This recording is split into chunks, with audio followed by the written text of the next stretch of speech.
তো আজকের এই ভিডিওটিতে আমি আপনাদের সঙ্গে শেয়ার করব যে আপনারা কিভাবে আপনাদের ফোনপে অ্যাপ থেকে ব্যাংক অ্যাকাউন্ট আনলিংক করবেন। তো আপনারা কিন্তু ঠিকই শুনেছেন, আমরা সাধারণত ফোনপে অ্যাপে ব্যাংক অ্যাকাউন্ট লিংক করে থাকি, কিন্তু অনেক সময় কি হয়, আমরা কিন্তু একটার বেশি অনেকগুলো ফোনপেতে অ্যাকাউন্ট অ্যাড করে ফেলি এবং পরবর্তী সময়ে মনে হয় যে এর মধ্যে থেকে কিছু ব্যাংক অ্যাকাউন্ট আনলিংক করে দিতে পারলে খুবই ভালো হতো। তো আজকের ভিডিওতে আমি আপনাদেরকে সেটাই দেখাবো যে ফোনপে অ্যাপ থেকে কিভাবে আপনি আপনার ব্যাংক অ্যাকাউন্টটিকে আনলিংক করবেন। তো ফোনপে অ্যাপ থেকে কিভাবে আপনি আপনার ব্যাংক অ্যাকাউন্ট আনলিংক করবেন, তো সেটা দেখার জন্য ভিডিওটি সম্পূর্ণ দেখবেন এবং স্টেপ বাই স্টেপ আপনাদেরকে প্রসেসগুলো দেখিয়ে দেব।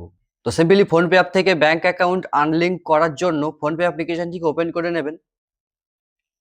এরপর আপনার যে লক স্ক্রিন পাসওয়ার্ড বা ফিঙ্গারপ্রিন্ট সেটা দিয়ে দেবেন।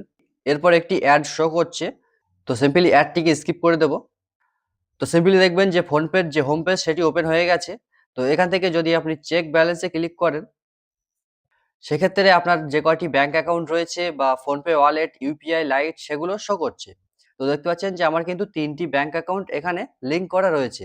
তো আমি চাইছি যে এর মধ্য থেকে ১টি বা ২টি ব্যাংক অ্যাকাউন্ট আনলিংক করে দিতে। তো এখান থেকে কিন্তু সরাসরি এটি করা যাবে না। সিম্পলি এখান থেকে ব্যাক করতে হবে এবং আপনি সিম্পলি একটু স্ক্রল করবেন। ফোনপে অ্যাপটিকে ওপেন করার পর স্ক্রল করে নিচের দিকে যাবেন। দেখবেন যে ইন্স্যুরেন্স, মিউচুয়াল ফান্ড, ট্রাভেল, তারপর রয়েছে ম্যানেজ পেমেন্টস। তো সিম্পলি আপনি এই ম্যানেজ পেমেন্টের এখানে দেখবেন যে মোর বলে একটি অপশন রয়েছে। তো সিম্পলি এই মোর অপশানে ক্লিক করবেন। তাহলে আরো একটি নতুন ইন্টারফেস আপনার সামনে ওপেন হয়ে যাবে। তো আপনি যেটা করবেন, এখান থেকেও একটু স্ক্রল ডাউন করবেন। স্ক্রল ডাউন করলে আপনি দেখবেন যে মোর অপশনস এবং রয়েছে বায়োমেট্রিক পে, ব্যাংক অ্যাকাউন্ট। তো আপনি এই যে ব্যাংক অ্যাকাউন্ট লেখাটি রয়েছে, সিম্পলি এই ব্যাংক অ্যাকাউন্ট লেখাটিতে ক্লিক করবেন।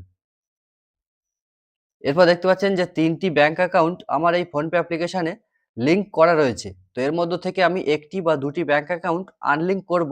যে স্টেট ব্যাংক রয়েছে, পেটিএম পেমেন্ট ব্যাংক রয়েছে, ইউকো ব্যাংক রয়েছে। তো ধরুন আমি ইউকো ব্যাংকটিকে আনলিংক করব।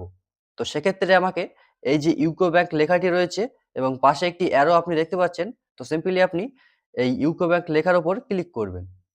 তাহলে এখানে bank account types, branch, IFSC code এগুলো শো করছে এবং এখানে দেখতে পাচ্ছেন যে ইউপিআই পিন, এছাড়াও অনেকগুলো অপশন এখানে শো করছে।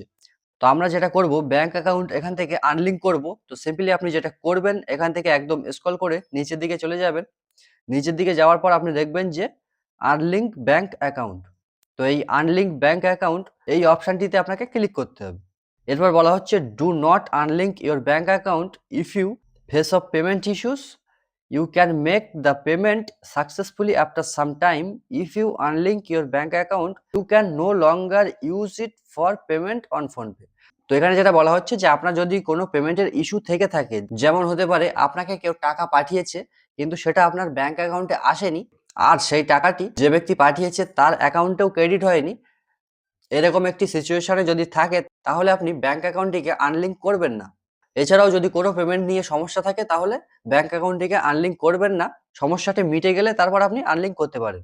তো যেহেতু আমার ওইরকম কোনো সমস্যা নেই, তো এখান থেকে সিম্পলি আনলিংক অপশানে ক্লিক করব। তো দেখতে পাচ্ছেন সঙ্গে সঙ্গে কিন্তু ব্যাংক অ্যাকাউন্টটি আনলিংক হয়ে গেল। তো এখানে ধরুন আমি পেটিএম পেমেন্ট ব্যাংকটিকেও আনলিংক করতে চাই। তো সিম্পলি সেটির উপর ক্লিক করব এবং স্ক্রল করে নিচের দিকে চলে যাব। এখানে দেখতে পাচ্ছেন যে আনলিংক ব্যাংক অ্যাকাউন্ট। তো সিম্পলি এই আনলিংক ব্যাংক অ্যাকাউন্টে ক্লিক করবেন। এরপর আনলিংক এবং দেখবেন যে সঙ্গে সঙ্গে আনলিংক হয়ে গেছে আপনার ব্যাংক অ্যাকাউন্টটি।